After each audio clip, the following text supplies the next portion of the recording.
Welcome back, everybody. I am Dr. Greg Eckel, and this is What the Health. And it is sometimes a disturbing discussion about the state of healthcare. And for that bent on our show, I brought on my esteemed colleague and guest, Dr. Tyna Moore. And I'm going to give you a little bit of an intro, and then you can give yourself the grand intro, Dr. Tyna. But, she has been out there speaking the truth, not backing down in a time of cancel culture and the shame, blame, guilt component of what's happening. And so I really wanted to bring her on because she has taken a stand for you, for me, and for all of us around speaking out against ridiculousness. And it's not easy. It is not easy to do because it can be very lonely out there. As a dear friend of mine, I wanted you all to hear it right from her because she's very articulate, well-spoken, and dang it, she's got the facts and the science behind her. So Dr. Tyna Moore, welcome to What the Health. Thank you, Greg. I'm so happy to be here. I want to apologize for taking so long to getting on here. You invited me several times and I was in the throat. I was fighting a war. I don't know how else to put it. I was fighting a war, and I knew when I came onto your show that it was going to be nothing but truth. I can't not tell the truth, and I really can't not tell the truth around you. So I wanted to wait until we were at a time when I felt like my license was no longer at risk and things had calmed down a bit, because I'm pretty sure at this point, every single thing I've said has come to fruition and we have the data to back it up. So I am no longer having any inkling of concern about that. So I'm a naturopathic physician like yourself. I came a bit after you, but we were, I think, raised up by some of the same greats in the profession. So we hold the torch on that. I am a chiropractor as well. And so my roots really are grounded. I got an excellent basic sciences training in chiropractic college. I mean, it was like none other. So I had an amazing microbiology professor who taught us, named Dr. Fred Colley, who taught us all about viruses and how they work. I personally had been struck down in my younger years with cytomegalovirus and had been suffering from then what we now call long haulers, when I met my dear friend and mentor, Dr. Rick Marinelli, who you knew. He's since passed away from cancer, but he was the first person to help me and make me realize that I was dealing with some kind of post-viral sequelae. And so I had this back history, right? And I'd had a very successful practice like yourself, and very busy. I don't know about you. I'm guessing the answer is probably yes, but most of my patients, if I could go back in their health history and figure out the point where the wheels fell off the car, there's often a triad of like traumatic, emotional disruption, usually a divorce or something very stressful, met with how they've lived their life up until that point, the foods they've eaten, how they've modified their own genotype via epigenetics. And then there's often a trigger that I have found to be viral. So I was very invested in how viruses work, what they do, what they don't do. We know in our profession that there is long haulers. We've all been treating it for a long time. And when this whole thing unfolded, I thought for sure, like, common sense will prevail. I'm just going to get out there and speak my truth as I know it. And I am not a virologist. So I disclosed that clearly. But my account on Instagram blew up, and my life kind of blew up, and our profession turned against me very quickly, and that blew up, and I became the hero to many. And it was just like full on. All of a sudden, there was a lot happening.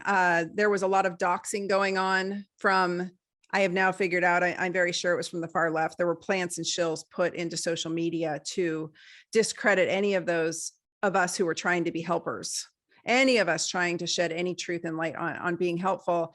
And I was, one of our naturopathic tenets is docere. And so I was trying to teach. It's doctor as teacher. So I was trying to explain the studies that were coming straight out of China at the beginning of the onset of the pandemic, showing that metabolic dysfunction, diabetes, those with inflammation, basically your standard typical American phenotype, was doing very poorly. And I was like, uh-oh, this is not going to be good on North America. We have a huge problem here of obesity, overweight, and, all together in a triad with diabetes and inflammation. And yeah, and so it has gone.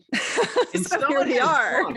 I think what we're going to title this one is Censorship, Tribalism, and Metabolic Syndrome, a discussion of the last 2 years. And, that in that kind of wind up and intro, you hit on basically what we're going to talk about today. Okay, good.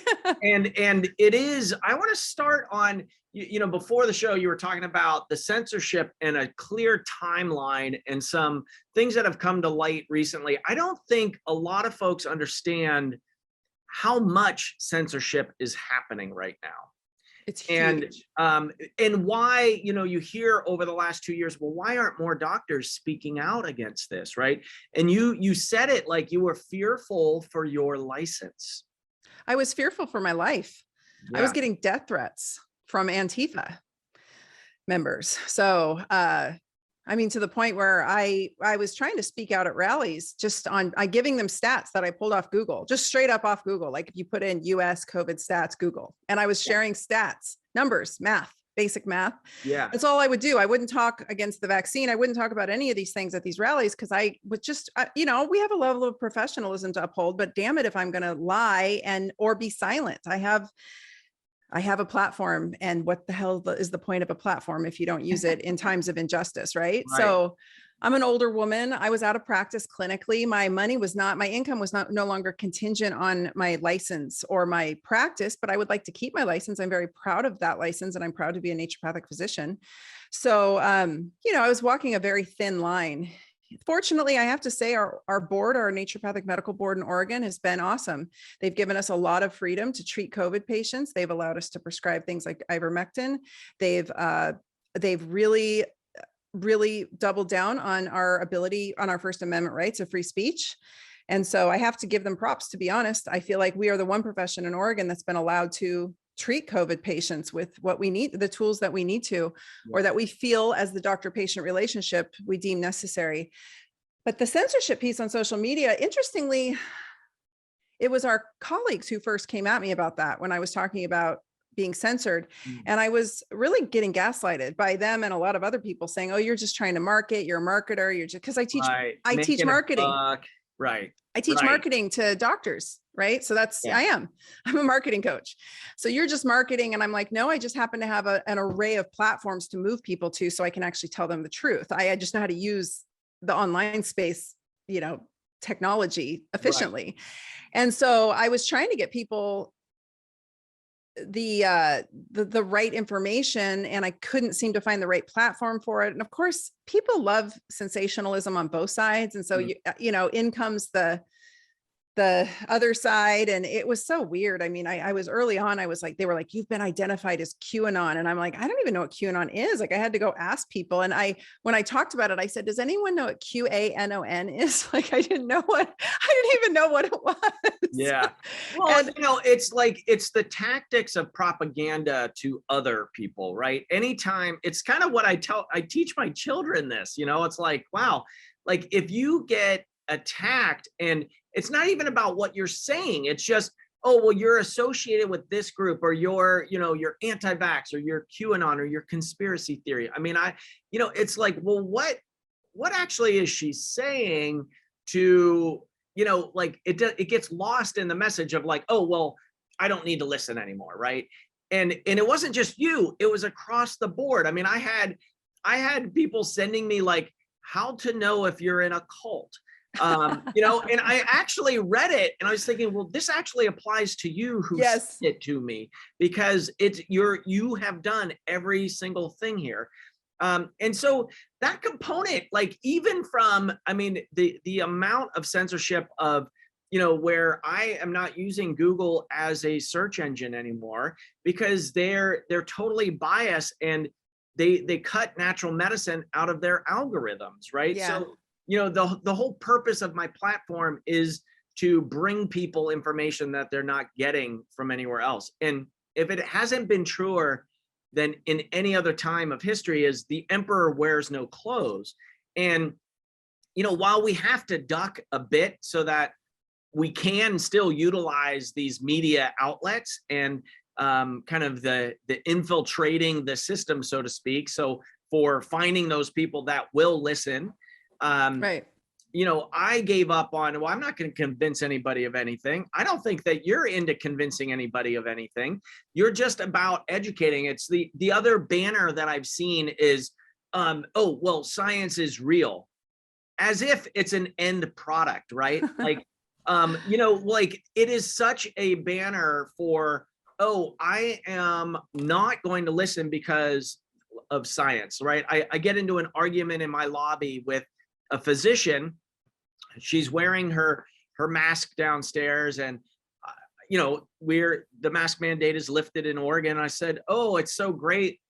Like it was a couple days before the mandate was up, and she got so huffy with me around like, well, I'm a physician, and these things save lives. And I'm like, I'm reading the science as well, and I just totally disagree with you. And I said, but there wasn't any room, because it's such an ingrained belief at this point of people, so that it's like, I'm not going to get into that dichotomy or that fight with people at this point. It's like, this is not worth my time or energy, nor angst. Like, I don't want to feed into that.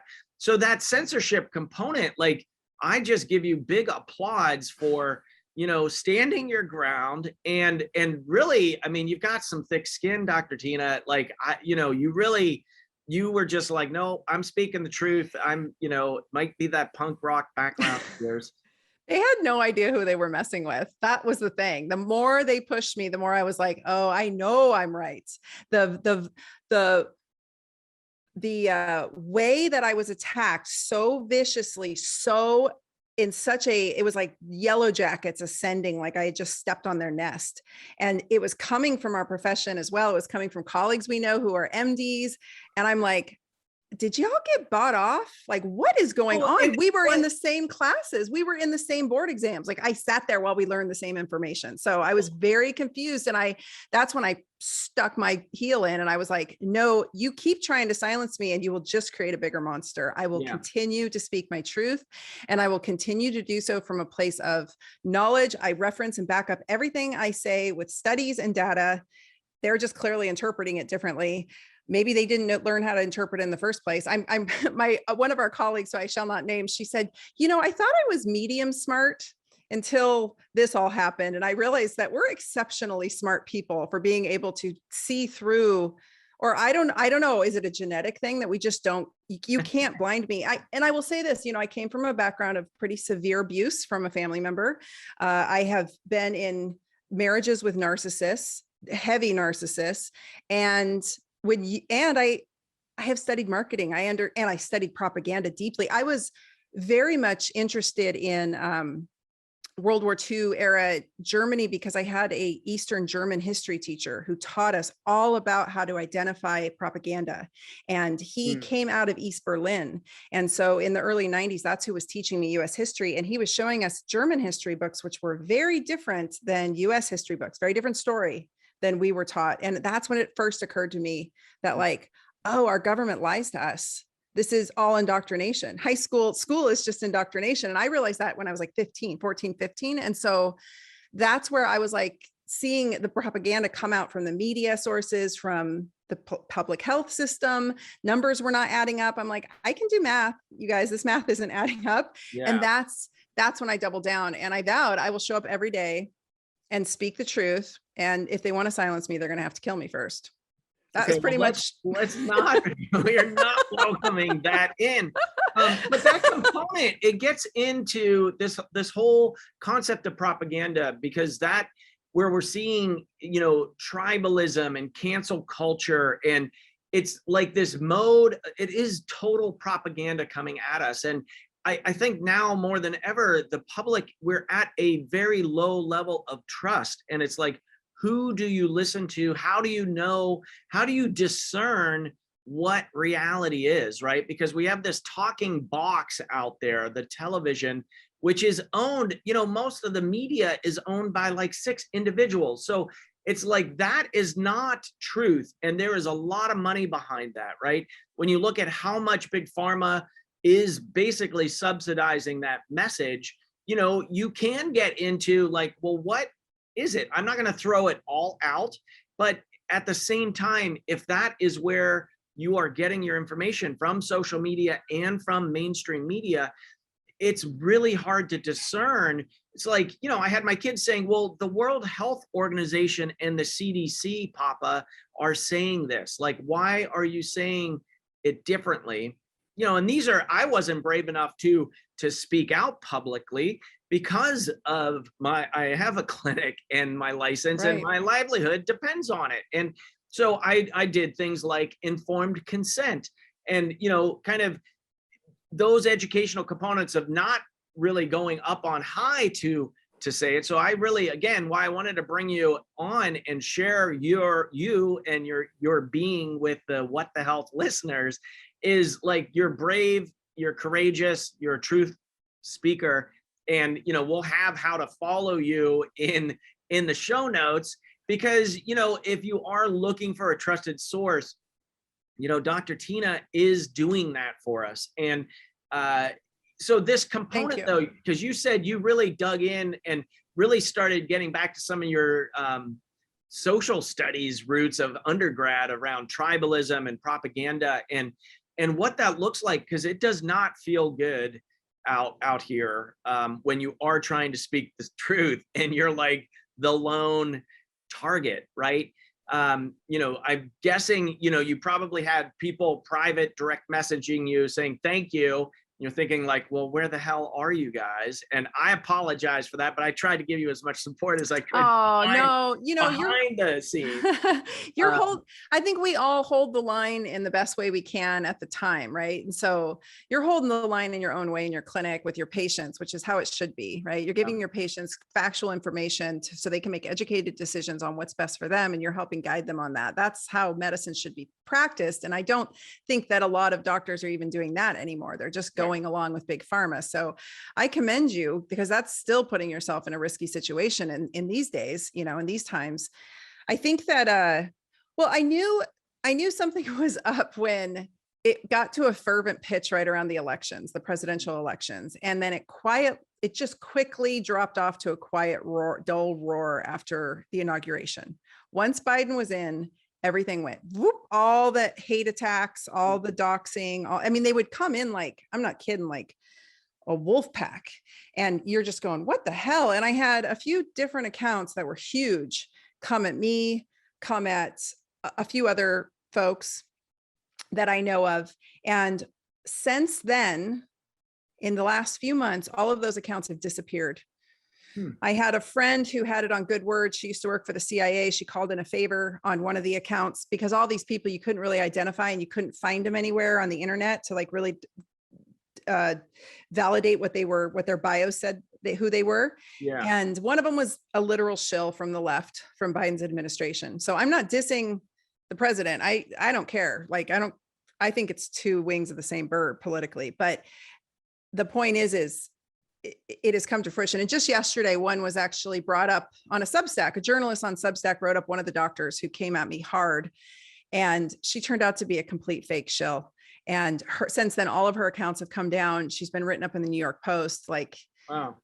So the truth is coming out slowly but surely, but of course they're not broadcasting it on mainstream media. So the public who loves, who even watches the TV? You asked, where do people find information? It's like, who even watches TV? I got rid of my TV years ago. I haven't listened to the news since I was in high school because I knew I could see it as bullshit, like visibly could see the bullshit coming out of the newscaster's mouth. So I want to say I feel sorry for the general public who I realize I have privilege in my education and my ability to discern medical literature.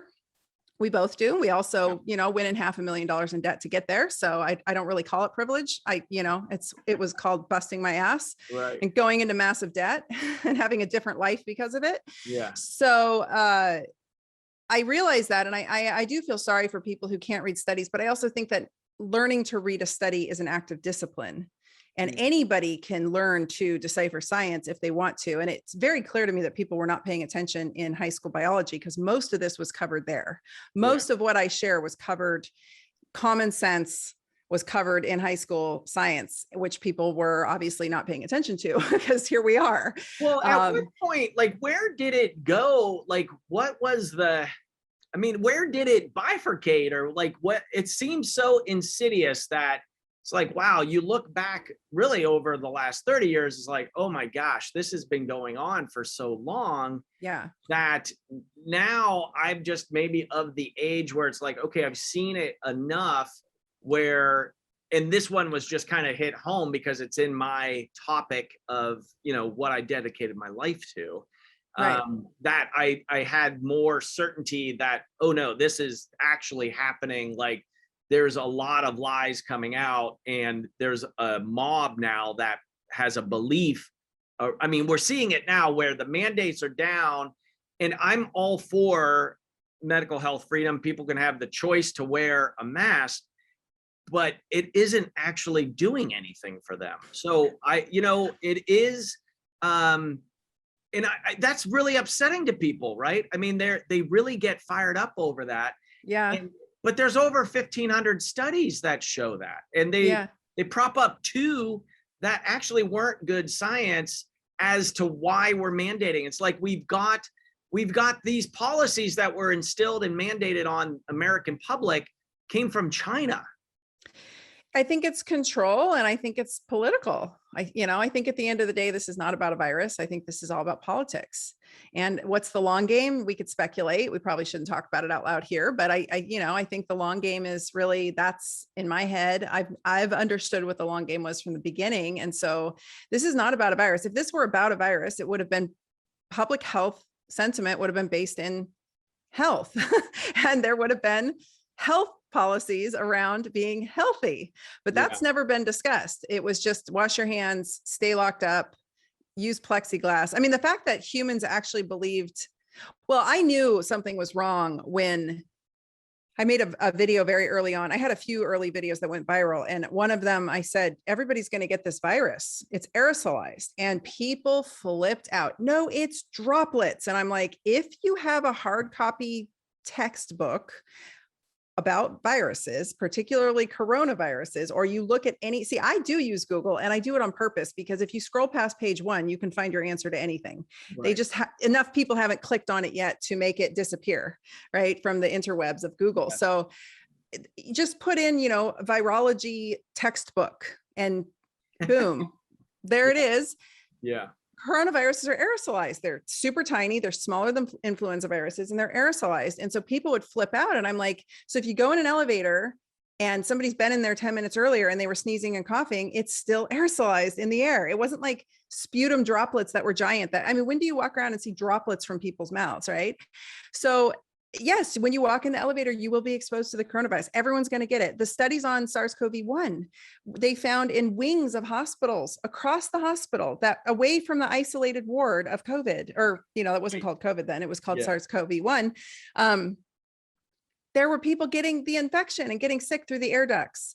There was one hospital that was blowing its ventilation out and was getting caught up by an adjacent apartment complex building in China, and it was this is still SARS-CoV-1. It was receiving the air into the air ducts of the apartment, and the whole apartment complex got sick.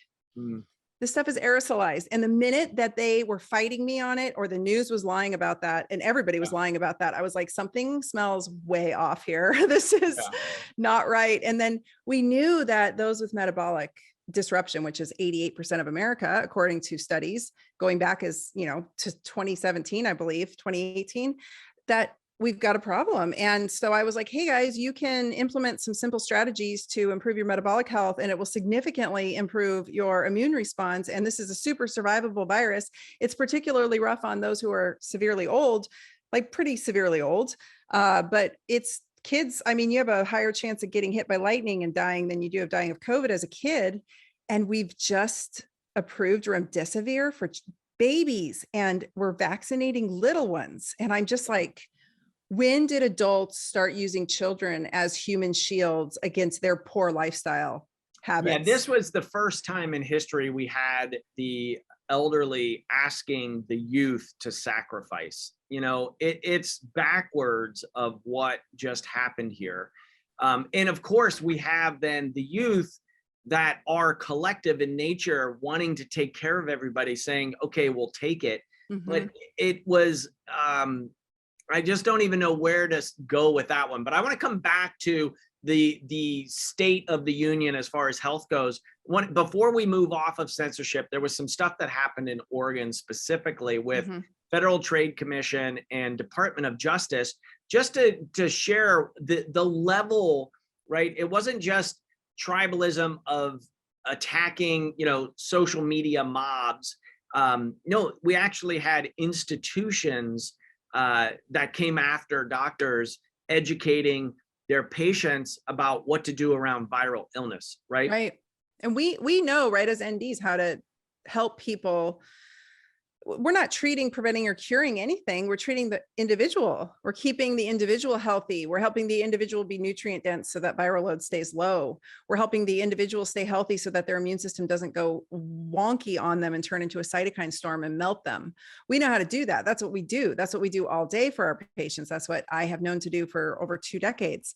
And I got a call from my lawyer, because I was coaching at the time a lot of doctors on online marketing. And I got a call from my lawyer, and she said, don't say anything about prevention, treatment, or cure, anything about COVID. I said, but we already have data out of China showing high dose IV vitamin C. Dr. Paul Anderson was sharing that. And she's like, don't say anything.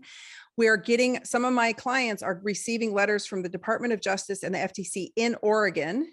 And what is the FTC doing involved in this? Not the FDA, the FTC, the Federal Trade Commission. That has not, that's the act of selling stuff.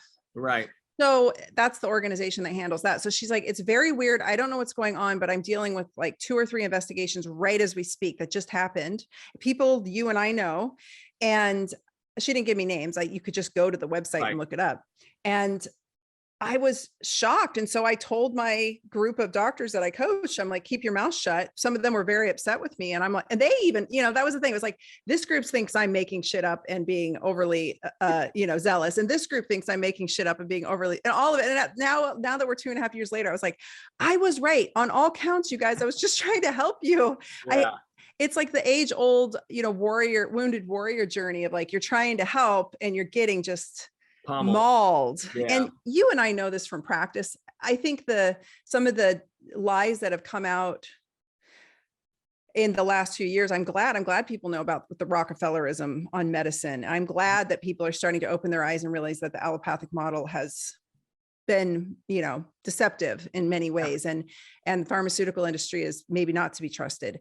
People didn't know this because they didn't want to pay attention to it because they didn't want to be bothered by it. But you and I know how many people were killed by Vioxx. You and I know how many lawsuits Pfizer has had against it. So to us, this is like old hat, but to the general public, I think it's shocking. It's difficult to wrap their heads around that they've been deceived potentially by their own governing bodies, and their own, the industries that are meant to protect them and help them might have been purposely trying to make them into lifelong customers, Right. And so, it's just, and I don't know where our profession specifically didn't get on board, but yes, in Oregon specifically, the FTC and the Department of Justice were shutting people down for even suggesting vitamin C might be helpful.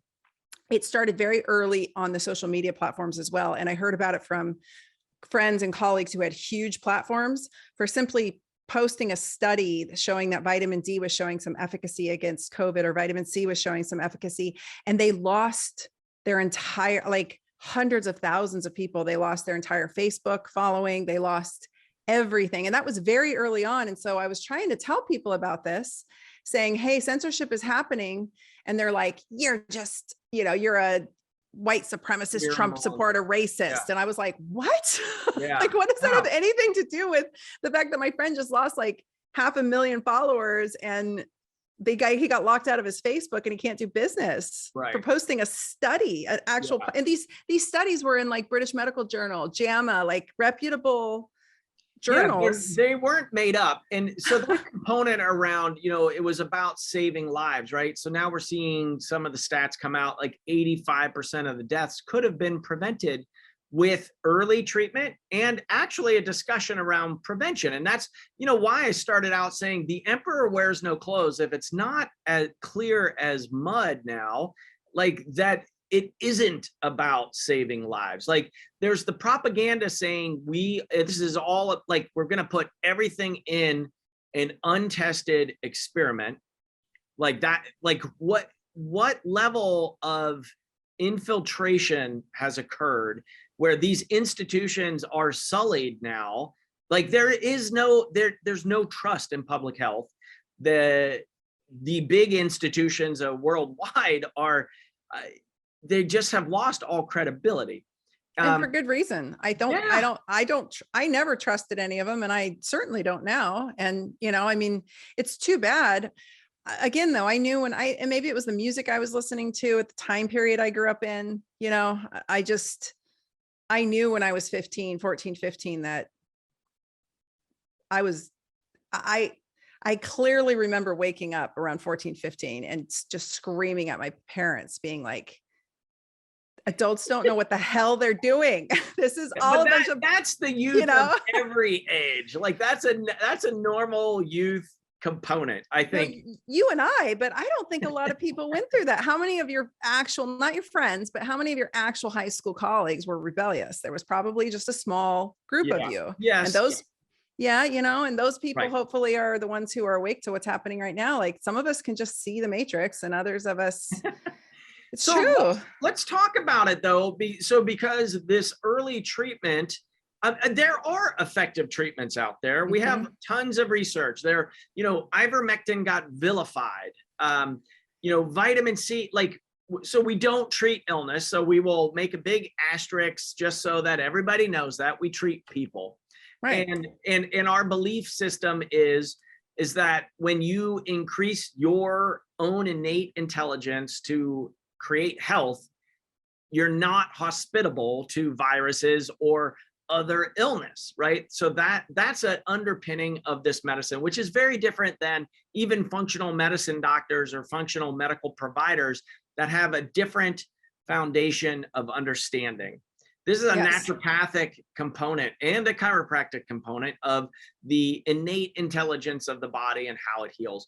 And so we look at the state of health in, let's just say, the United States, because I'm more familiar with it. You said it was 88%. Was it 88% of people have metabolic syndrome? So they're metabolically unhealthy. Metabolically unhealthy. So what does that mean? Well, your metabolism is very intimately tied into your immune response, first of all. So your immune response is not going to work, not phase one of it, not phase two, not the communication in between, not any of it, not the memory part of it. None of it's going to work if your metabolism's jacked up.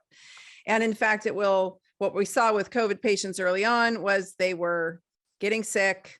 There was a lull in the first part of their immune response. By the time it caught up and figured out that there was a viral invader, it went into full bore cytokine storm and they melted. I mean, that's essentially what happened. Their organs melted, and people took a lot of offense to me describing it that way. But if you look at the histological, like you can look at these tissues under slides, they're melting from inflammation, and it's not nice. I can't help it. I'm just the messenger.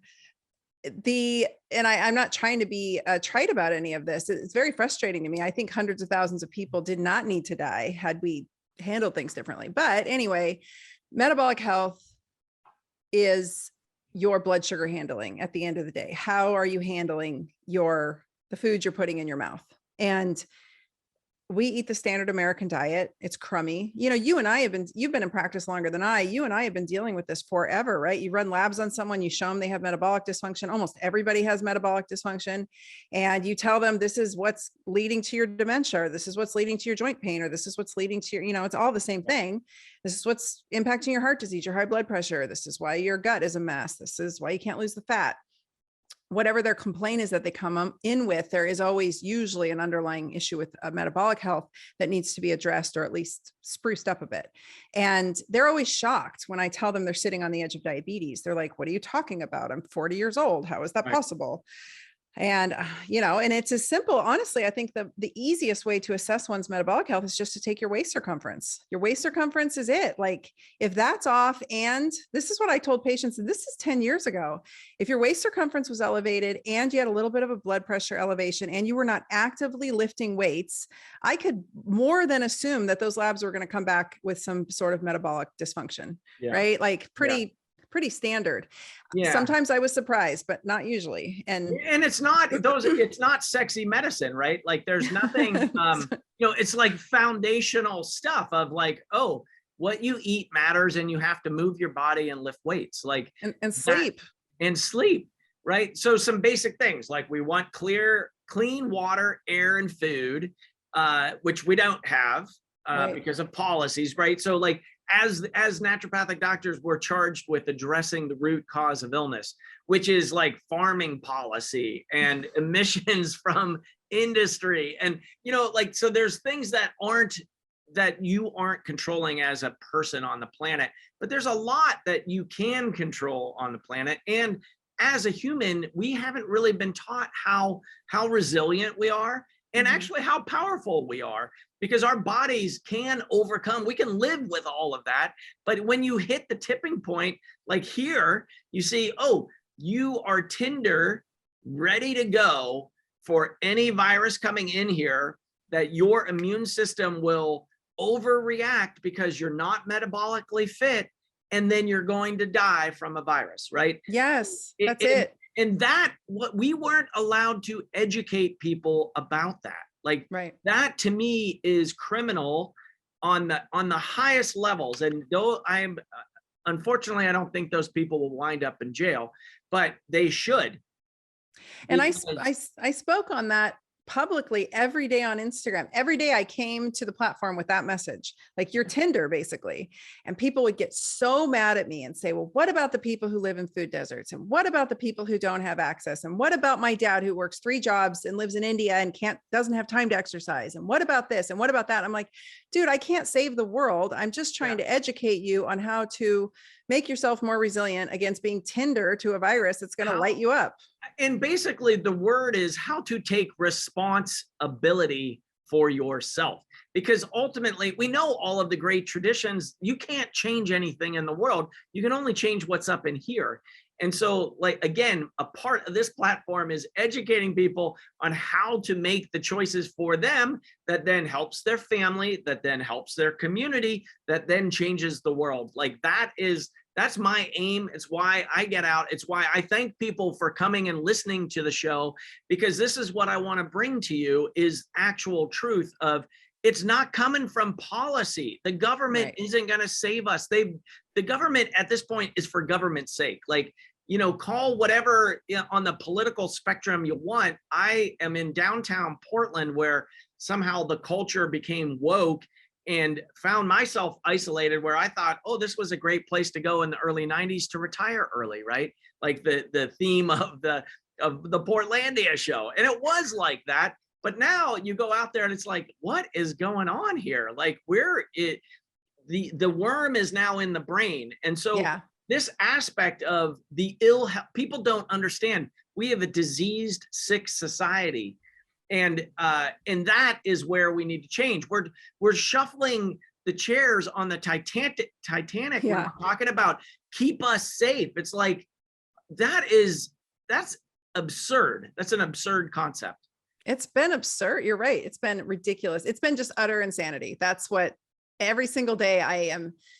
First of all, I have to say, I have a lot of amazing followers. Like I have hundreds of thousands of people across different platforms who follow me, and most of them are amazing, but there are some seriously unintelligent people out there, or some just easily triggered, who really believe that it's the medical system's fault. It's the government's fault. It's everything is someone else's fault. And it's this victimhood nature that, well, it's policy and you're ableist and that's privilege. And I'm like, dude, I was in bankruptcy, poor as all get out, trying to build my practice as a single mom. And I was still finding time to exercise and eat well. That was where the dollars went. That was the budgeting, in the household.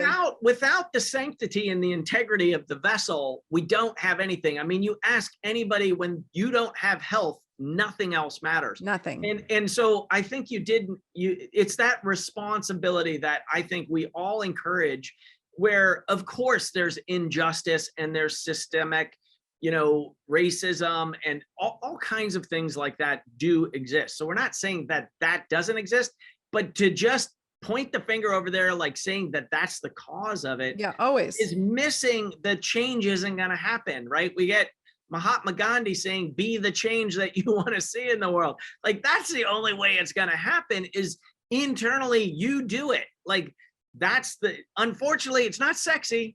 But I do think we can change it like that in a flash if we get enough people tuned into that on, well, what do you do? So over the last 2 years, because it's not just over the last 2 years, this is actually the truth for you as a human operating that operating system. What do people like? What do you recommend on general basics? Because I know you talk about that. You share this every day on your platforms, Dr. Yeah. Basic stuff, easy stuff. Go for a walk every day. Preferably do it after a meal, especially if there's carbohydrates, right? Just good old naturopathic medicine 101. Go for a walk after meals. Get outside in the sunlight, get fresh air. Look at your relationships and job and life, and look at your stressors, because they are impacting you more than you could believe, and start to really look at who you let close into your inner circle, because that will, who you surround yourself with is who you become, period, right? The top 5 people you surround yourself with is who you will become. So I avoid sick people. I don't hang out with sick people. I have a very sickly family member who I love dearly, but I won't hang out with them more than 20 minutes because I don't need it. It's contagious. It literally is via the biome. Like, I don't need it. Cut refined sugar out, just get rid of it. It's crack. It's meant to hijack your entire brain and make, this programming that we speak of. You said 30 years, it's been going on my whole life. I've been watching, especially the past 30 years. We're old enough to know this. They got us to a place where we were slow, sick, dumb, and fat, and completely bought into the pharmaceutical ads on the television. So Big Daddy Pharma was going to save you.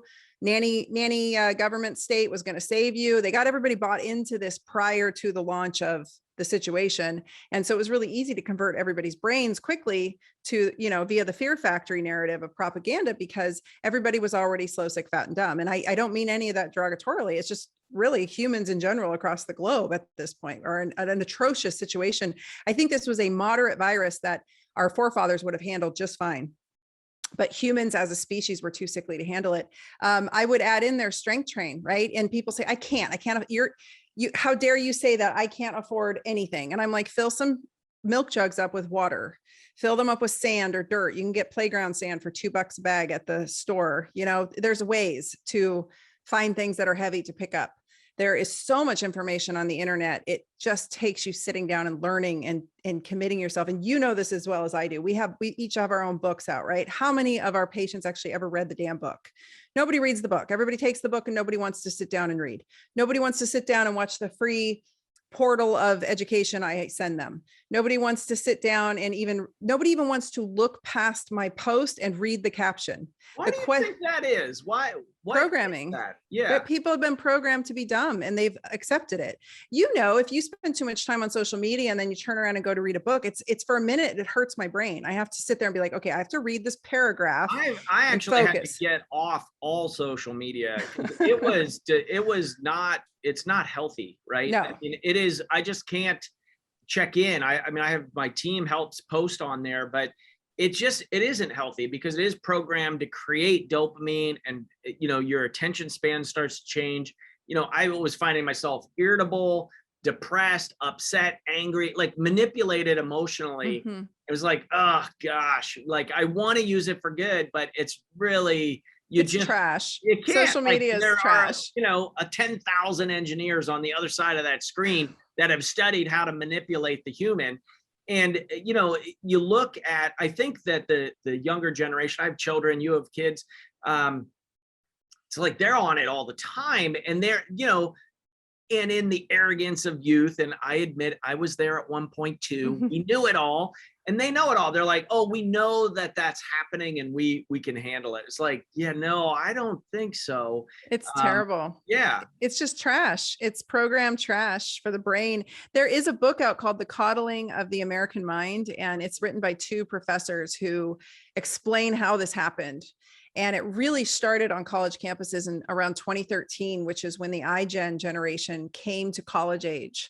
And that's the group of individuals like my daughter and probably some of your kids who were, the advent of social media was right at the most formidable time in their life.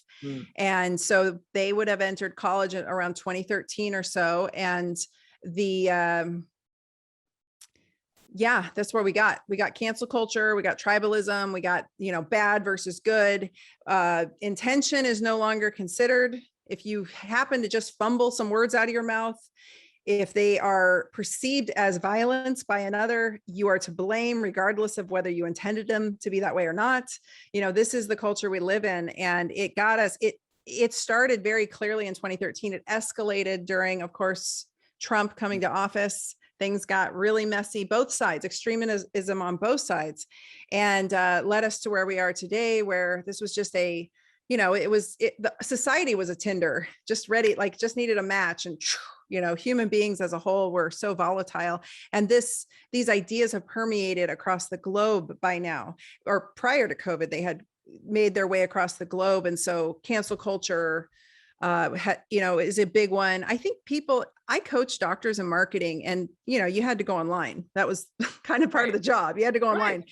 And I cannot tell you how many of these docs were just completely terrified to put themselves out there. A lot of it came from lack of confidence, but more importantly, particularly in our profession of naturopathic medicine, they were terrified of what their colleagues would think of them.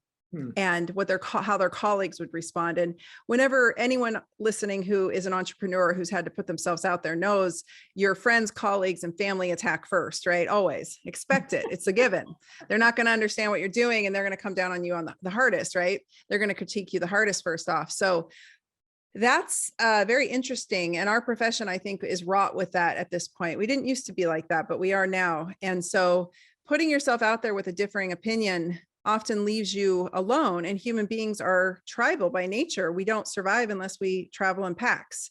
So if you're ostracized and removed from the pack, or kicked out of the pack, or you don't have a pack that you can join because your ideas are weird, you die. I have always been a lone wolf. I always moved. I mean, I feel like I trained for this my whole life. My parents always moved me around. I was always alone and making new friends, or having to make new friends. I'm fine alone. I don't need a tribe. I have a very close-knit group of people who are my tribe, and I know that we'll handle the zombie apocalypse just fine. I know how to source what I need, and I know how to find the people who are truth tellers and who have skill sets, but I don't hang out with people who don't have skill sets and who aren't truth tellers, And I think a lot of people found during this pandemic that they had surrounded themselves throughout their lives with the wrong people. And it was so they stayed quiet so they could just stay with the tribe, Yeah. I mean, I heard from lots of patients with differing viewpoints of like, gosh, I'm the only one that thinks this way. And I experienced it as well. I think a lot of people did, right? Because you're kind of isolated. And then you realize, like, who actually is around me, and do I really want to be here, right? So it was really, I think that, I'll just keep coming back to the emperor wears no clothes. So you either see it or you submit, right? And that component, I think a lot of people didn't have the energy, didn't have the bandwidth, and whatever the choices were, they were the right choices for that person, right? We're not going to put blame on anybody. At the same time, everybody is feeling like things aren't right. And if we do want to make the change that, I like to say, I help people get their health back so that they can create from their heart. So we create the more beautiful world our hearts know and desire. Like, that's where I want to live. That's where I want my family to live. That's where I want my community to be.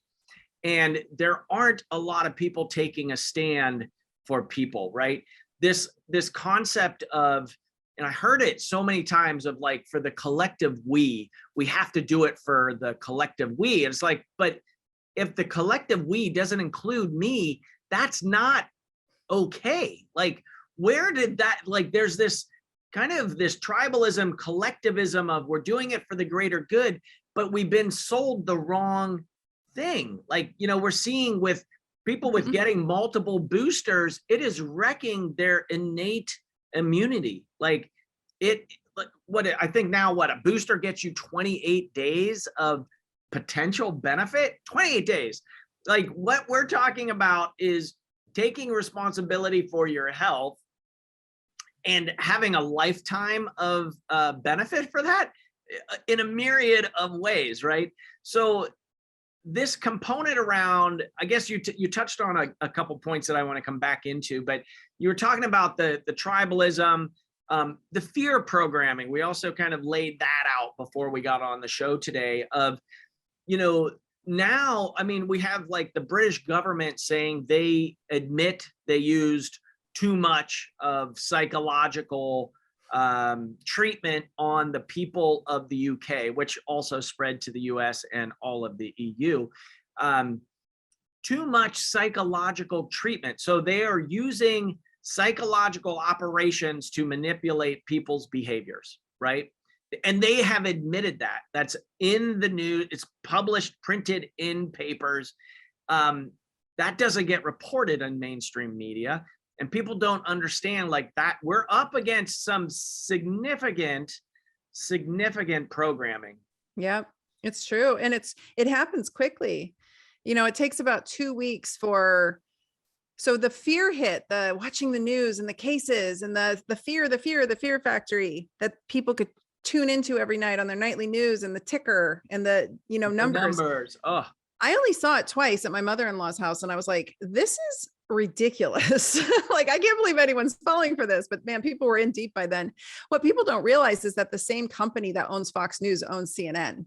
Like, there is no better side here, right? And owns a very vested interest in the pharmaceutical industry. Like, this goes, like you said, there's 6 people, there's a few companies that own the world. This isn't rocket science, and this isn't conspiracy theory. So, I also don't think people realize that true evil does exist and that humans could be this malicious and do such a thing. I think it doesn't even occur to them that could be such a truth. But the fear programming happens very quickly, and it gets hardwired into your amygdala and limbic system, which is like your lizard brain, if you will. It's your primordial brain. And a lot of pain, physical pain, comes from that system. A lot of emotion comes from that system. And the dopamine hits, that's all part of it, right? So people got basically wired for fear very quickly. And then those fear hits give them the dopamine. I see it on my platform. I see people wanting the sensationalism on either side. It doesn't, like I said, it doesn't matter what side you're on. They're just like sensationalism. And if I don't give them sensationalism, they don't follow, they unfollow. If I give them hard truths, they're like, you're a terrible person. I'm like, no, this is actually just reality. I'm sorry, it sucks. It's not sexy. I could be sexy saying it and I lose more followers. Right. So it's just where we are. And so people got programmed very early to live in that fear state. We already have a lot of people living in a fear state. I think actually looking back on all of it, and I'm able to be more objective because I'm further away from it now, but I feel like people are in general so sickly and so out of touch with their bodies. You know this from practicing for so long. So many people are out of their bodies. My job was to literally put needles in people. And I can't tell you how many people were just completely physically disconnected from their bodies. It was very weird to me. And they don't trust their body. They don't trust their health. People like you and I who take active care of ourselves and we actively engage in health, rituals every single day and rhythms and routines. I trust my immune system. I know what it's got because I built it. I built this body. I was a sickly, chronically ill, person. I remember when I was 19, a doctor saying it's going to take one good virus to take you out. Jeez. So I've been there and I've rebuilt several times and I trust my system. And so there's no fear. And I don't have a fear of death either. I think a lot of people had to actually look a real potential fear in the eye, and it terrified them. And they wanted big daddy government to help them. And they didn't realize mainstream media was lying to them and owned by everybody, in those higher tiers. So for me, it was like, well, if the virus takes me out, it's going to take me out, but I'm going to give it my best shot. And I got great tools and great people to help me. So let's talk through the physiology of fear and what actually is happening, because it's real, right? I mean, it's a real experience, and then you don't see out of it. And I think, entirely the flip side of fear, I think, is love. And I say I treat heart-centered dynamic beings moving through time and space, and I treat from the heart. I think one of my superpowers is my big heart. I got that out of a love beaming chapter from Soraya, who was my wife who left her body, but she was, fierce champion for freedom, medical freedom, choice, and, free thinking. And she was a major love beamer. And, encourage people to join the tribe of love beamers, because you can actually feel it when you're around people that operate that way on the planet. And around fear, like, you can see it's fine. You know, it's not like we're not making fun of people, and it's a real sensation, and it's deep, right? Because you're talking about the amygdala and the limbic system, and where that gets programmed into every cell of your body. So maybe walk us through that, because I think I do know there's a lot of healing that has to happen, and it's ingrained. Like, once those patterns are set up, then we're talking about trauma, right? Yeah, right. Hardcore. So the amygdala and limbic system are deep in the brainstem. They're right smack in the middle of your brain, deep. And in studies looking at the amygdala and pain, those who had lived in depression and had adverse childhood events, when subjected to MRI, this was something we learned back in school in chiropractic college, when disturbing visuals were shown to them, or upsetting things or fear-based things, that amygdala would light up. So it had become hardwired to want it. It's anyone who suffered from depression or chronic pain or chronic illness knows this feeling of, like, sometimes that depression is like a warm, comfortable, it's like a comforter. I've been there. I lived in chronic depression for most of my life. And it's like, sometimes it just kind of puts its arms around you like a big dragon and says, it's okay, come on in, go back to bed. Let me bring you back into the darkness. And you're like, that's familiar. Okay. And so I think a lot of people have been subjected to some kind of trauma in their past life, or in their life, you know, in their younger years, adverse childhood events. And this whole thing has been very triggering to people. And the way they did it as such a psyop has been so psychologically damaging that people, I think, fell into familiar patterns that they had already been a part of in their life. And they don't realize they're being gaslit. They don't realize that they're being controlled by extreme narcissism. And then when someone like me be the messenger of truth, they get mad because they're like, how dare you point out the obvious? Because I'm putting a mirror on them. I'm like, this is really happening. I know it's your like worst nightmare, but it's actually happening, and they don't want to hear it. And so I think, and then the dopamine, the neurotransmitter component. Yeah, I'm just speaking in terms of like the actual physical things. Yeah. But like you said, I mean, there's a whole spiritual component to this too. I think this whole pandemic has been it's spiritual warfare. And there is darkness and there is good. And I am a warrior of light, but I'm not like a love and light fairy. I'm like a warrior of light with big wings and a sword, you know, and I'm going to draw blood if I have to, and I'm going to die on this sword if I have to. But there's people who just, I think, are starting to wake up. And I thank God people are starting to wake up. But I think that there's a lot of people who have bought in so heavily and have been so complicit and therefore responsible for what's going on in their complicity and in their compliance.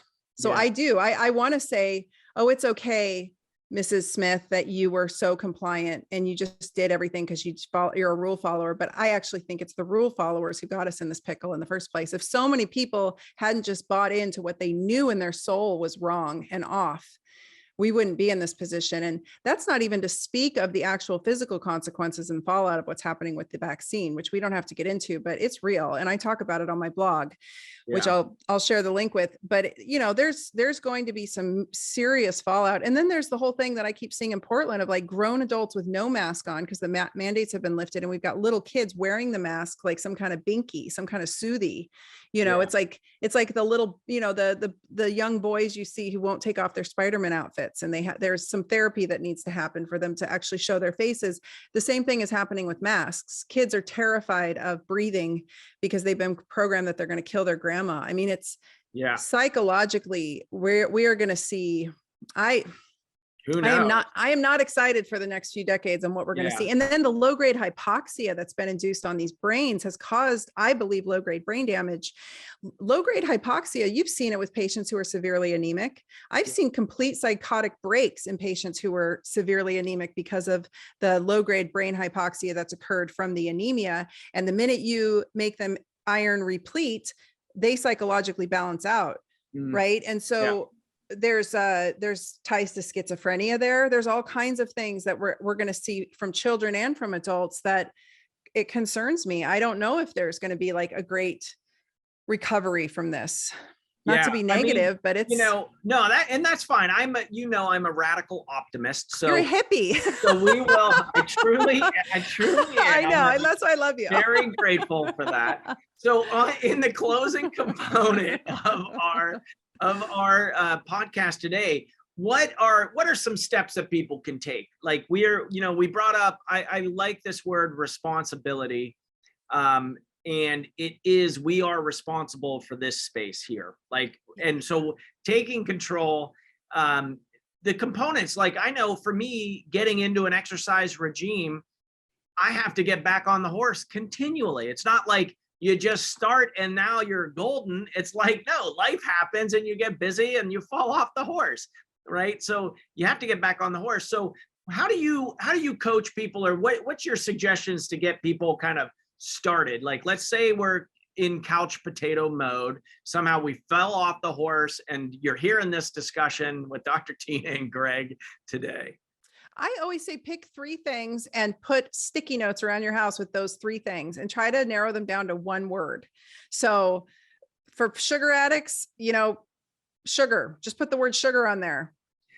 Reprogram your brain. I reprogram my brain to believe that sugar is poison. I literally program, so when I walk into Starbucks, I'm like, that whole cookie scene is poison, right? So get yourself around 3 things. Go for a walk, go to bed on time, cut sugar. I mean, that alone, just those 3 things, just go for a walk every day, go to bed on time, and cut your sugar. And then you will gain strength and you will gain wisdom and insight, and you can choose to continue on the journey, because there's a whole litany of things you and I do every day, but that takes build up. So start with the basics. And I love it. Let's be explicit with what you mean, go to bed on time. Go to bed by 9:30 at the latest and get up with the sun around, 6:30. Yeah. That component of going to bed after 10 o'clock, you start burning your growth hormone, and that will age you quickly. And I know for a lot of folks listening is like 9:30, that's so freaking early. Like I just put my kids to bed. Like it was me time. Now they want me to go to bed. But it is, you pick your battles, and sometimes you pick your nose, but those are, very simple recommendations, but to actually put them into practice takes discipline. It takes routine, and it takes responsibility. Like nobody else is going to show up for you. You need to show up for you.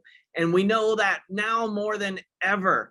And when you start showing up for you, guess what? Other people start showing up for you, but you got to fill your cup first. Dr. Tyna, I thank you so much for this conversation. And, we rambled through there, but we got it done. And I think, folks, this is why we do What the Health. I'm bringing on top-notch experts in the field, and that are really out in the trenches. They're fighting for our health. They're really trying to get the word out around truth. And really, it is about thriving. We want us all to thrive. Like we understand we are in it together in this fashion. We're not asking you to sacrifice anything for us. So, Dr. Tyna, thank you so much.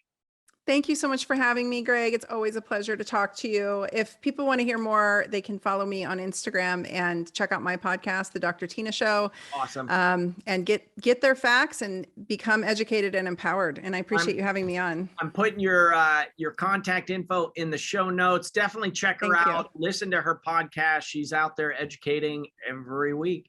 Everybody, this is What the Health. We are on the Contact Talk Radio Tuesdays from 2 to 3. Talk to you soon.